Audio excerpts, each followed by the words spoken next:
एक काळ होता. रिलायन्स हा मार्केट फिरवत होता. रिलायन्स प्लस तर त्या ठिकाणी मार्केट प्लस असायचं. रिलायन्स मायनस तर त्या ठिकाणी मार्केट मायनस असायचं. पण काळ गेला, दिवस बदलले आणि आपण बघितलं का रिलायन्सचं जे मार्केटमधलं महत्त्व आहे, ते सुद्धा थोडं कमी झालं. खूप नाही कमी झालं, पण थोडं कमी झालं. आणि मग आता आपण बघतोय का रिलायन्सपेक्षाही मोठमोठ्या कंपन्या आता सध्या भारतामध्ये आहेत आणि त्या मार्केटला इकडे-तिकडे फिरवायची ताकद जी आहे ती ताकद त्यामध्ये आहे. पण आपण बघतोय का गेल्या काही दिवसामध्ये हा रिलायन्स जरा थोडासा आपण बघतोय का पडतोय. थोडा म्हणजे कशाचा? थोडा तितका नाही 25% त्यामध्ये करेक्शन झाले. पण हे करेक्शन होण्याचं कारण काय आहे? ते आता आपण जाणून घेणार आहोत आणि त्यासाठी आपल्याला हा सगळा व्हिडिओ पूर्णपणे बघायचा आहे. आता जर आपण बघितलं असेल तर पहिलं जे काही कारण आहे ते आहे म्हणजे क्वार्टरली रिझल्ट. आपण जर याचे रिझल्ट जर बघितले, जर रिलायन्सचे रिझल्ट जर आपण बघितले तर आपल्याला रिझल्टमध्ये त्या कंपनीची जी ग्रोथ आहे, त्या ग्रोथमध्ये काहीच आपल्याला आपण म्हणूया ग्रोथ दिसत नाही. ओके, ठीक आहे. म्हणजे कंपनी लॉस मेकिंग नाहीये. पण जर आपण बघितला 1, 2, 3, 4 क्वार्टरची तुलना जर केली, तर same profit, same same revenue generate होतोय, सेम ऑपरेटिंग प्रॉफिट मार्जिन. तर ह्या असं काहीतरी रिलायन्स बरोबर होतंय.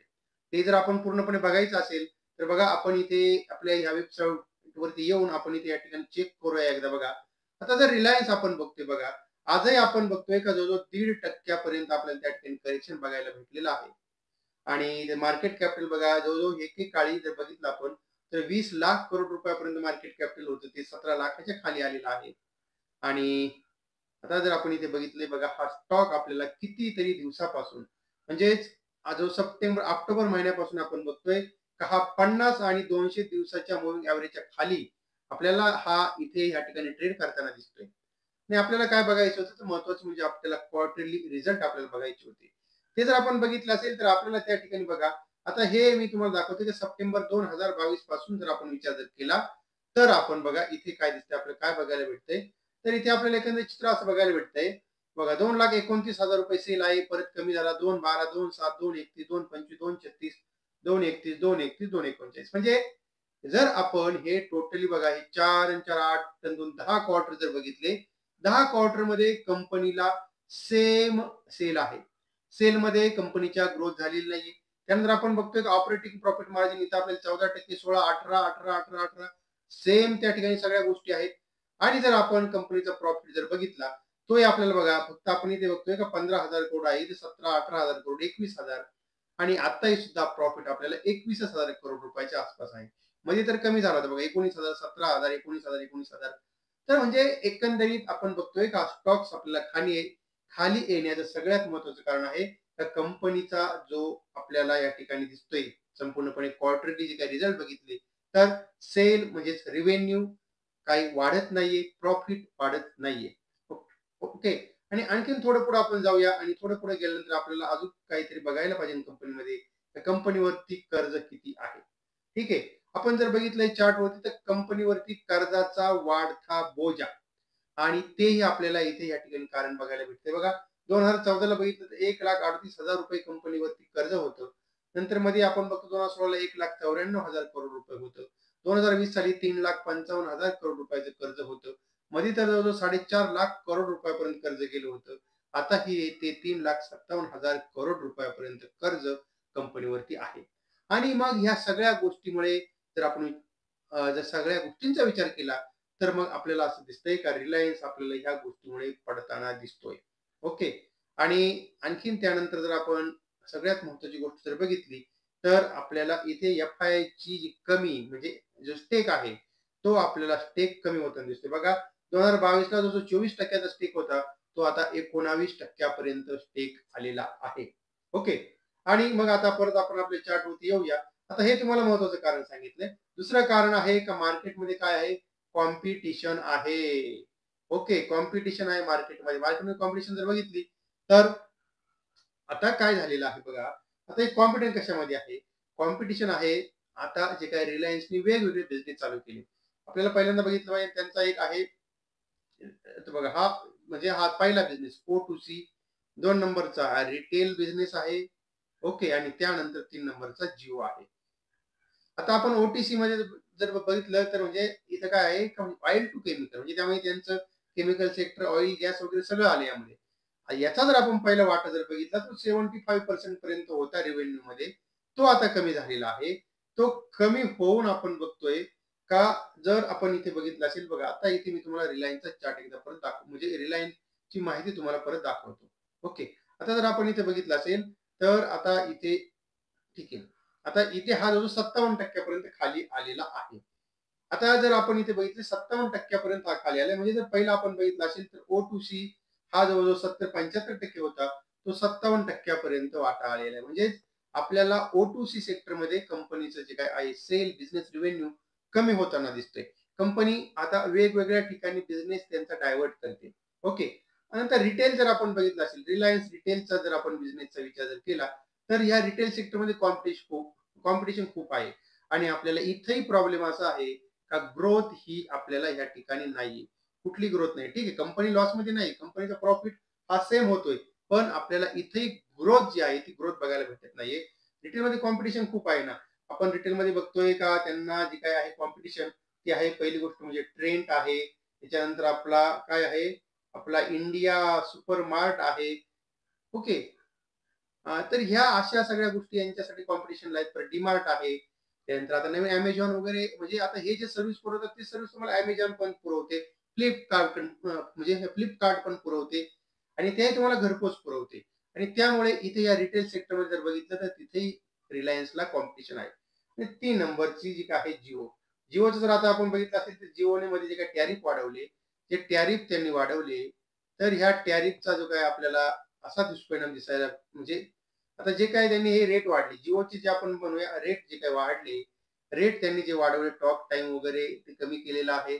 नंतर ते व्हाउचरच्या किमती वाढवल्या. तर या रेटचा फायदा असा झाला की त्यांचं जवळजवळ 1 करोड जे काही त्यांचे कस्टमर आहेत, ते गेले BSNL कडे. जवळ-जवळ 1 करोड कस्टमर BSNL कडे गेले. आता हे गेले म्हणजे म्हणजे असं तर होत नाही. तुम्ही जो काही तुमचा परमनंट नंबर असतो, तो तुम्ही नंबर एकदा बदलल्यानंतर वर्षभर, 6 महिने तुम्ही तो नंबर ठेवला. तो काय बदलत नाही. म्हणजे हे त्यांचं कस्टमर त्यांचं कायमचं गेले. कितीतरी त्यांचा रेव्हेन्यू त्या ठिकाणी गेला. आणि आपण बघतोय का आता आपण जे एअरटेल आहे ते कॉम्पिटिशन, तर इथे आता एअरटेल हे 5Gच्या बाबतीमध्ये हे जिओच्या पुढे गेलेलं आहे. आता BSNL सुद्धा 5G येते, 4G लॉन्च करतायत. सरकारने त्यामध्ये आता मस्तपैकी इंटरेस्ट घेतलाय. आणि सगळ्यात महत्त्वाची गोष्ट आहे वोडाफोन. वोडाफोन जर आपण बघितलं तर ही कंपनी गेल्यामध्ये जमा होती. म्हणजे असं जिओला वाटलं का ही कंपनी आता गेली, स्वर्गात गेली, ढगात गेली. पण आता यांनी इथे परत मार्केटमध्ये पैसा ओतलेला आहे. पैसा त्यांनी ओतला मार्केटमध्ये आणि इथं हे त्यांचं जे काही आपलं इन्फ्रास्ट्रक्चर आहे, ते सुद्धा ते चांगलं करायचा प्रयत्न करतात. म्हणजेच आता इथं त्यांना अपेक्षा होती का बाबा कॉम्पिटिशन आम्हाला काही असणार नाहीये. पण आता इथे त्यांना तगडी कॉम्पिटिशन जी आहे, ती कॉम्पिटिशन व्हायला लागलेली आहे. आणि म्हणून या सगळ्या गोष्टीचा परिणाम असा झालाय का रिलायन्स वरती आपल्याला हा एवढा मोठा परिणाम बघायला भेटलाय. हा स्टॉक्स बघा कहा से कहा गया. ₹1600 जो 1245 पर्यंत हा स्टॉक खाली आलेला आहे. ओके. आता आपण हा चार्ट बघतोय. आपण चार्ट बघूया. चार्ट जर आपण बघितला असेल तर आपल्याला जी काही तेजी बघायला भेटली होती रिलायन्समध्ये, ती तेजी आपल्याला अराउंड जवळ-जवळ ₹1160 पासून तेजी बघायला भेटली होती. त्यानंतर कंटिन्यू हा स्टॉक आपल्याला या ठिकाणी वरती जाताना दिसला. आणि आता मी इथे जे काही मूव्हिंग एव्हरेज लावलेले आहेत, म्हणजे आपले या ठिकाणी एक्सपोनेन्शियल मूव्हिंग एव्हरेज मी टाकलेले आहेत. 9, 21 आणि 50 हे असे 3 टाइपचे त्या ठिकाणी मूव्हिंग एव्हरेज चार्टवरती टाकलेले आहेत. आणि आपण याचं बघतोय क्रॉसेस बिलो जो आहे तो या ठिकाणी 1480 च्या आसपास झाला. आणि तेव्हापासून आपल्याला स्टॉक्स हा कंटिन्युअसली खाली येताना दिसतोय. ओके. पण मग आता खाली येताना दिसतोय तर आता आपल्याला इथे बघायला पाहिजे कुठे काही बाईंग आपल्याला या ठिकाणी क्रिएट होताना दिसते का? तर अजून नाही. आपल्याला इथे जर आपण बघितलं असेल तर साधारणतः 1267 च्या आसपास जर आपण बघितलं तर इथे या ठिकाणी बाय आपल्याला जनरेट होऊ शकतो. म्हणजे इथे क्रॉसेस ओव्हर किंवा क्रॉसेस अबाव जो आहे तो आपल्याला ह्या ठिकाणी इथे जनरेट होऊ शकतो. क्रॉसेस अबाव जो आपण म्हणतो तो जर इथे जनरेट जर झाला तर मग आपल्याला इथून जे आहे तर परत आपल्याला रिलायन्स मध्ये रॅली येऊ शकते. पण आता जर आपण बघितलं तर ह्या ठिकाणी आपल्याला थोडं कन्सोलिडेशन होते आणि हा स्टॉक्स आपल्याला 1220 च्या आसपासमध्ये हा बॉटम जो आपण म्हणतो तो बॉटम करताना दिसतोय. आणि हा जो बॉटम करताना इथे दिसतोय तर हा बॉटम जर झाला तर मग आपल्याला इथून हा रिलायन्स आपल्याला वरती सुद्धा येऊ शकतो. कारण बघा आता कसं असतंय तर कुठल्याही कंपनीचे जे काही आपण म्हणूया वाईट दिवस तेही बसून नसतात आणि चांगले दिवस सुद्धा बसलेले नसतात. आपण इथे बघतो बघा, इथे आपण बघितलं होतं, इथे आपल्याला खाली आला, परत वरती गेला, परत खाली आलेला, परत मोठी तेजी आली, आता परत खाली आलेला आहे. ठीक आहे, थोडं कन्सोलिडेशन होईल, पण आपल्याला परत हा इथून हा या ठिकाणी जर आपण बघितला तर हा बाउन्स बॅक आपल्याला या ठिकाणी भेटू शकतो. पण ₹1220 हा आपल्याला यासाठी सगळ्यात महत्वाचा सपोर्ट आहे, स्टॉप लॉस आहे. आणि कुठलीही जर तुम्हाला पोझिशन बनवायची असेल तर मी काय तुम्हाला इथे काय कुठल्याही प्रकारे खरेदीचा किंवा विक्रीचा सल्ला तुम्हाला या ठिकाणी देत नाहीये. ओके, कारण तसं देणं हे आता सेबीच्या नियमानुसार हे तसं देणं हे लीगल नाहीये. ओके, पण आपण फक्त एक सांगू शकतो की ₹1220 हा या रिलायन्ससाठी महत्वाचा सपोर्ट आहे आणि स्टॉप लॉस आहे. तो आपण जर समजा मेंटेन केला तर त्या ठिकाणी तुम्ही तुमच्या बाय पोझिशन कॅरी करू शकता. ओके, आणि तेव्हा मग आजच्या भागामध्ये आपण बघितलेलं आहे का रिलायन्स मध्ये आपल्याला इतकी मोठी पडझड का बघायला भेटली आणि रिलायन्स हा जो स्टॉक्स आहे तो इतकं मोठं करेक्शन त्यामध्ये आपल्याला का बघायला भेटलेलं आहे. ओके, आणि तेव्हा अर्थातच हा जो काय आपला सगळा व्हिडिओ आहे ना, सगळा व्हिडिओ आपला आहे आपल्या एज्युकेशनल बेसनुसार, आणि या व्हिडिओमध्ये मी तुम्हाला कुठल्या प्रकारे खरेदीचा किंवा विक्रीचा सल्ला दिलेला नाहीये. अर्थातच हा जो काही व्हिडिओ होता सगळा आपला व्हिडिओ एज्युकेशनल पर्पजनुसार होता. आणि आता सगळ्यात महत्वाचं, जर तुम्हाला माहिती चांगली वाटली असेल, तुम्हाला जर हा माझा व्हिडिओ चांगला वाटला असेल तर आपण आपल्या या व्हिडिओला लाईक करायचे, शेअर करायचे, आपल्या चॅनलला सबस्क्राईब करायला बिलकुल विसरायचं नाही.